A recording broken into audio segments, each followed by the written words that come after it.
नमस्ते दोस्तों, आज हम लायन मूवी के बारे में बात करेंगे। लायन एक 2016 का American Australian biographical drama film है जो गार्थ डेविस द्वारा डायरेक्टेड किया गया है। फिल्म की शुरुआत इंडिया में होती है, जहां से 5 साल के सरू ब्रायली और उसके भाई गुड्डू इस 2 बच्चों को चुनौतियों से भरे जिंदगी का सामना करना पड़ता है। अपनी छोटी बहन सकीला और माँ के साथ रहता है। अपने बड़े भाई गुड्डू के साथ ट्रेन में कोयला चोरी कर रहा होता है। ये लोग बहुत गरीब हैं। इन्हें अपनी सर्वाइव के लिए चोरी करनी पड़ती है।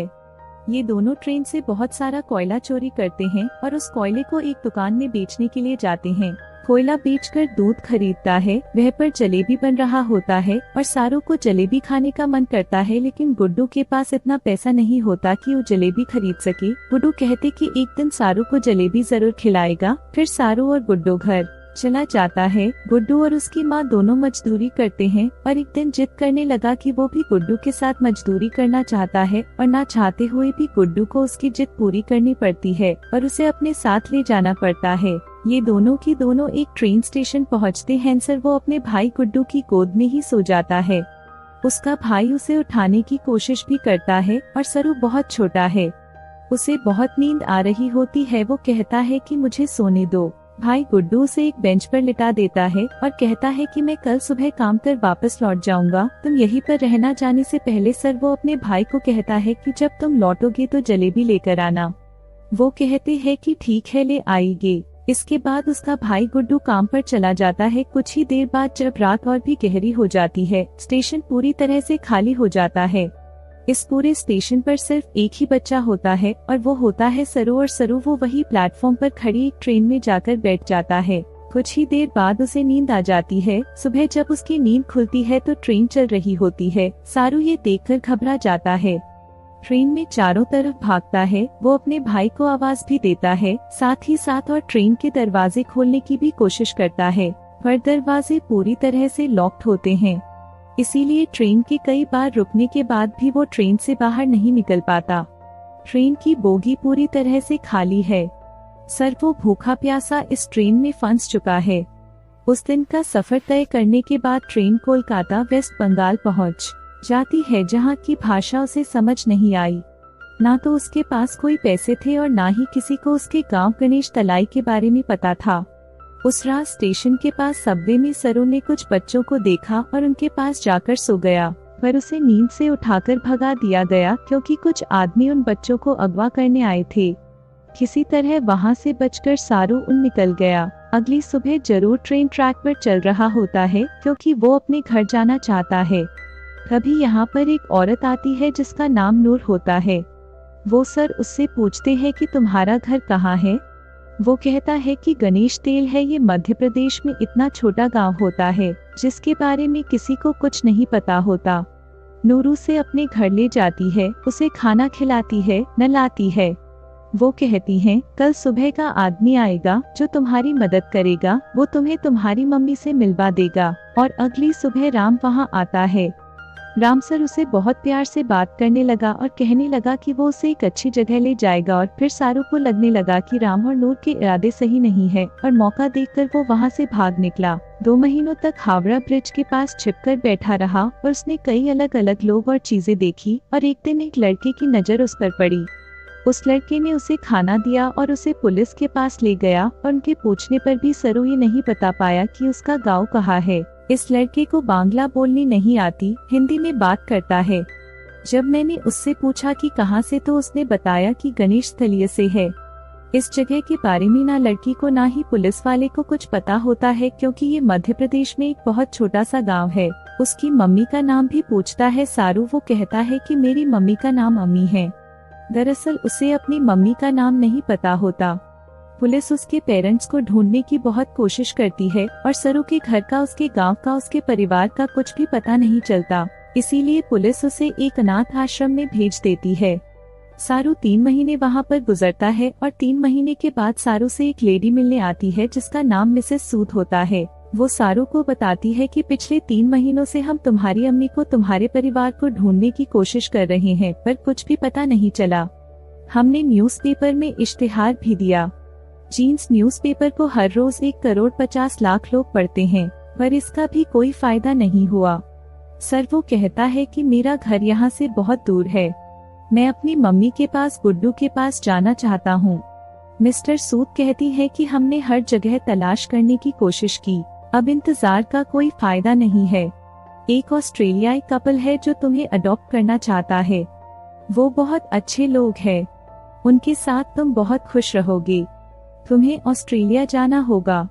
इसके बाद मिसेस सूद स्वरूप को अपने साथ अपने घर ले आती हैं, जहाँ पर कुछ और बच्चे भी होते हैं। सरू को इंग्लिश और कुछ चीजें सिखाने के बाद मिसेस सूद उसे ऑस्ट्रेलिया फ्लाइट में भेजती है और एक नई जिंदगी की शुरुआत करने सरू अपने नए माता पिता और जॉन से मिलता है। धीरे धीरे सरोज घर में और अपनी नई जिंदगी में अच्छी तरह खुलने लगता है और 1 साल बाद अपने नए माता पिता के साथ वो अपने नए भाई मंतोष से मिलता है, जिसे गुस्से की और खुद को चोट पहुँचाने की आदत है। मुश्किल से उसे संभालते हुए जब वो जॉन और शिव को देखता है तो उसे उनकी फिक्र होने लगती है। 20 सालों बाद अपने माता पिता से दूर दूसरे शहर पढ़ने के लिए जाने वाला है और वो दोनों उससे कहते हैं कि उसकी वजह से वो हमेशा खुश रहे हैं। दूसरी ओर मंतोष एक बिगड़ा हुआ आदमी बन चुका है, जिसे समझा समझा कर सरू थक चुका है, पर वो अब भी और जॉन को खुश नहीं रखता। कॉलेज में शुरू की मुलाकात होती है लूसी से और उन दोनों को कुछ दिनों में एक दूसरे से प्यार हो जाता है। एक दिन अपने दोस्तों के घर पार्टी में सरू को जलेबी मिली, वो चीज जो उसे बचपन से पसंद थी, और फिर उसे अपना बचपन याद आ जाता है। तब उसका पूरा बचपन जानने के बाद उसके दोस्त उसे गूगल पर अपना गांव ढूंढने के लिए कहते हैं। इसीलिए गूगल अर्थ एप्लीकेशन के जरिए साथ ही साथ स्टेशन से अपने घर की जो दूरी होती है उसकी कैलकुलेशन करके हर तरह से अपने गांव गणेश तले को ढूंढने की कोशिश करता है, पर उसकी सारी कोशिश पूरी तरह से बेकार हो जाती है। धीरे धीरे वक्त बीता और 3 साल बीत जाते हैं, पर सरू आज भी अपने परिवार के लिए परेशान है। उसे कई बार अपने भाई की छवि दिखती है, उसे एहसास होता है कि उसका भाई उससे कह रहा है कि उसे घर चले जाना चाहिए। सारू की एक गर्लफ्रेंड भी थी जो एक साथ कॉलेज में पढ़ता था, लेकिन सारू अपने परिवार की यादों में उन्हें ढूंढने में इतना खोया होता है कि धीरे धीरे वो लूसी से अलग हो जाता है। वो लूसी से कहते हैं कि तुम मुझसे बेहतर इंसान डिजर्व करती हो। उसे कहते हैं कि तुम्हें अपनी मॉम के पास जाना चाहिए, उन्हें तुम्हारी जरूरत है। जरूर अपनी मॉम के पास जाता है, जिनकी तबीयत खराब होती है। सरू को आज तक ये लगता था कि उसकी मॉम ने उसे इसलिए अडॉप्ट किया क्योंकि वो कभी माँ नहीं बन सकती थी, पर मैंने और तुम्हारे डैड जॉन ने डिसाइड किया था कि हम 2 बच्चों को अडॉप्ट करेंगे, क्योंकि इस दुनिया में बहुत सारे ऐसे बच्चे हैं जिन्हें माँ बाप की परिवार की जरूरत है। वह सरू को अपने बचपन का एक्सपीरियंस भी बताती हैं। वह कहती है कि मेरे डैड बहुत ज्यादा अल्कोहल पीते थे, वो एक अच्छे इंसान नहीं थे। मैं हमेशा डरी डरी रहती थी और एक दिन जब मैं अपने घर के पीछे गई तो मैं चाहती थी कि धरती मुझे निगल ले। तभी मुझे खेत के दूसरी तरफ एक बच्चा दिखा जिसकी ब्राउन स्क्रीन थी और अगले फलो बच्चा मेरी साइड में खड़ा था। उस पर मुझे एहसास हो गया कि अब मेरी जिंदगी में सब कुछ ठीक होगा। फिर तुम और तुम्हारा भाई मेरी जिंदगी में आए, लेकिन अब तुम मुझसे बात नहीं करते। मुझे तुम्हारी जरूरत है। ररू को यहाँ पे एहसास होता है कि उसे अपनी मॉम का साथ देना चाहिए और साथ ही वो अपनी बायोलॉजिकल मदर को भी ढूंढना चाहता है, अपने भाई को ढूंढना चाहता है। इसीलिए एक बार फिर से वो गूगल अर्थ पर अपने गाँव को ढूंढने की कोशिश करता है और जब वो इंडिया के अलग अलग हिस्सों को जूम करके देखता है तो उसे वो जगह दिख जाती है जहाँ पर उसकी मॉम पत्थर थोड़ा करती थी। इसके बाद वो धीरे धीरे आसपास की पूरी एरिया को सर्च करता है और उसे अपना गांव, जिसका नाम गणेश तलाई है, वो मिल जाता है। उसे पता चल जाता है कि उसका गांव मध्य प्रदेश के खांडवा डिस्ट्रिक्ट में है। इस बात से बहुत खुश होता है। वो ही बात लूसी को और अपनी मॉम को भी बताता है। उसकी मॉम भी उसके लिए बहुत खुश होती है क्योंकि उसकी मॉम और उसके डैड चाहते हैं कि वो इंडिया जाकर अपने परिवार से मिले। सर वो भारत आ जाता है और वो उस जगह पहुंच जाता है जहां पर उसने अपना बचपन बिताया था। धीरे धीरे बचपन की यादों से ये बढ़ता हुआ उस घर तक पहुंच जाता है जहां पर बचपन में वो अपनी मॉम, अपने भाई और अपनी बहन के साथ रहा करता था। पर अब इस घर में कोई भी नहीं रहता। पड़ोस से पूछने की कोशिश भी करता है और उसकी भाषा किसी को भी समझ नहीं आती और ना ही अब वो हिंदी समझ सकता है। तभी वहाँ पर एक आदमी आता है जिसे इंग्लिश आती है। सर उसे अपने भाई और अपनी बहन का नाम बताता है। उससे पूछता है कि जो परिवार पहले इस घर में रहता था अब वो कहाँ चला गया। पर वो आदमी उसकी बात का जवाब नहीं देता, वहाँ से चला जाता है और कुछ ही पलों के बाद वह लौटकर आता है और सरू को इशारा करता है। सरहू जब उस तरफ जाता है तो वो देखता है कि सामने से एक बूढ़ी औरत आ रही होती है, पर ये औरत और कोई नहीं बल्कि वो होती है जिसकी गोद में सर उन्हें अपना बचपन बिताया था। ये होता है जन्मोजाती माँ होती है, वो उनके गले लगकर बहुत रोता है।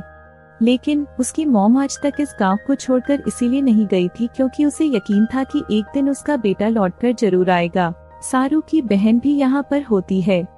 वो अपनी बहन को अपने गले से लगा लेता है। फिर सारू को पता चला कि उसके भाई गुड्डू की उसी रात ट्रेन एक्सीडेंट में मौत हो गई थी। जिस रात वह स्वरूपो स्टेशन पर छोड़ गया था। और अंत में और जॉन को अपनी माँ के बारे में बताकर सरू ने कहा कि वो दोनों अब भी उसके माँ बाप है और इससे उनके बीच कुछ नहीं बदलेगा। सरू को पता चला कि उसका असली नाम सारू नहीं सेरू है, जिसका मतलब शेर होता है। मूवी के एंड में कुछ रियल फोटो एंड वीडियो को दिखा गया है। Thanks for watching. अच्छा लगा तो लाइक और सब्सक्राइब कर देना। मिलते हैं अगली एक नया मिस्टिक फिल्म को लेकर। बाय।